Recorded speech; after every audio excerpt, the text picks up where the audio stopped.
ఆంధ్రప్రదేశ్ రాష్ట్రంలో రాజకీయం back to back ఎప్పటికప్పుడు మారిపోతుంది. ఎందుకంటే జగన్మోహన్ రెడ్డి పార్టీ కంపల్సరీ గెలుస్తుంది అనేటువంటి ఒక సూపర్ కాన్ఫిడెన్స్ లెవెల్ కనిపించింది.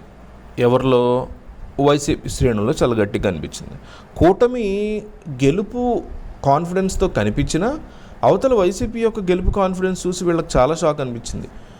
కేవలం వచ్చినటువంటి సర్వే ఫలితాల మీదే వాళ్ళు వరుస పెట్టి ఐపాక్ టీంతో వీడియోలు చేయించారంటే ఏం నడుస్తుందా అని అందరూ షాక్ అయ్యారు. కానీ తర్వాత అర్థమైంది ఏంటంటే, ఓడిపోయిన తర్వాత వీళ్ళు బెట్టింగ్ల కోసం ఇదంతా చేశారు, బెట్టింగ్ మాఫియాని వీళ్ళు నడుపుతున్నారు వెనక, అందుకే ఇదంతా చేశారు అనేటువంటి ఆరోపణలు అయితే వచ్చాయి. సరే, ఇప్పుడు ఏంటి? గట్టిగా ప్రమాణ స్వీకార ప్రోగ్రాం జరిగింది. రజనీకాంత్, చిరంజీవి, నరేంద్ర మోడీ మొత్తం స్టేజ్ మీద ఫుల్ హడావుడి చేశారు. అవతల వైసీపీ వాళ్ళేమో మా అన్న మళ్ళీ సేమ్ డైలాగ్, సింహం సింగిల్గా వస్తుంది కానీ మీరు నరేంద్ర మోడీని ఆళ్ళ తెచ్చుకున్నారు అనేసి వాళ్ళ డైలాగులు వాళ్ళు వేస్తున్నారు.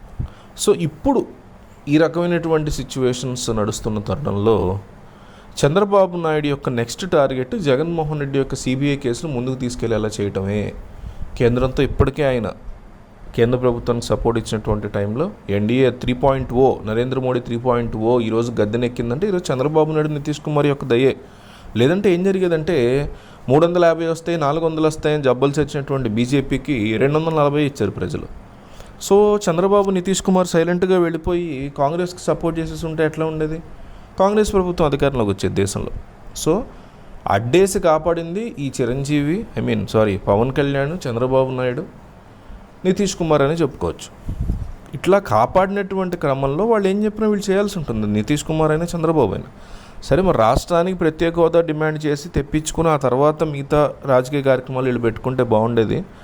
సో జగన్మోహన్ రెడ్డిని ఎన్ని మాటలు అన్నా కూడా చంద్రబాబు నాయుడు కూడా అంత దూకుడుగా వెళ్ళేటువంటి పరిస్థితులు ఏం కనపట్ల. ఇదివరకు 22 మంది ఎంపీలు ఇవ్వండి, మేము కేంద్రం మెడలు ఉంచుతామని చెప్పిన జగన్ ఆ తర్వాత రోజే ఎన్డీఏకి ఫుల్ వచ్చేసింది మెజారిటీ, మేమేమీ చేయలేమని చేతులు ఎత్తాడు. అంత చేతకంతనం. అట్లాగే చంద్రబాబుది కూడా అట్లా ఆ కేటగిరీ కిందకే వస్తుంది. ఎందుకంటే అవతల నిజంగా ఎన్డీఏకి ఎటువంటి సపోర్టు లేని టైంలో కూడా ఈయన ప్రత్యేక హోదాని డిమాండ్ చేసి కూర్చుంటే ఏదన్నా జరిగేదేమో, ఎంతో కొంత ఏదో ఒకటి ప్యాకేజ్ ఏదో ఒకటి జరిగేది. మరి ఏం లాలూచి పడ్డారో మరి ఏం మనకు తెలియదు. మొత్తానికి సపోర్ట్ అయితే ఇచ్చేశారు సైలెంట్గా. సో ఇప్పుడు రాజకీయంగా చంద్రబాబు పావులు కదబోతున్నారని, ఆ పావులు కూడా ఏదో దాని మీద కేంద్ర ప్రభుత్వం కూడా కొత్త అంశాలు ఏం చేయక్కర్లా. ఆల్రెడీ ఆగిపోయినటువంటి కేసుని చిన్న పుష్, ఫింగర్ టిప్ అంత పుష్ ఇస్తే చాలు. దానికోసం గట్టిగా తొయ్యక్కర్లా. ఒక ఫింగర్తో ఒక చిన్న మూమెంట్ ఇస్తే చాలు, అమిత్ షా దెబ్బ కేసులన్నీ ఓపెన్ అవుతాయి. దాంతో రానున్న వారం రోజుల్లో సిబిఐ నుంచి జగన్మోహన్ రెడ్డికి మీరు విచారణకు రావాలి, ఇక మీదట ఆపడం కుదరదు. శుక్రవారాలు మీరు ఇదివరకు సెలవు తీసుకున్నారు సీఎంగా ఉన్నప్పుడు, అర్థం చేసుకున్నాం, ఒప్పుకున్నాం, కానీ ఇప్పుడు మాత్రం యాక్సెప్ట్ చేయము, మీరు రావాల్సిందే మీరు అని సిబిఐ కోర్టు నోటీసులు ఇవ్వబోతోంది జగన్కి అంటూ గట్టిగా వార్తలు వస్తున్నాయి. టీడీపీ యొక్క సపోర్టివ్ మీడియాలో పుకార్లు వస్తున్నాయి. మరి దీని మీద మీ అభిప్రాయం ఏంటో కామెంట్ చేయండి.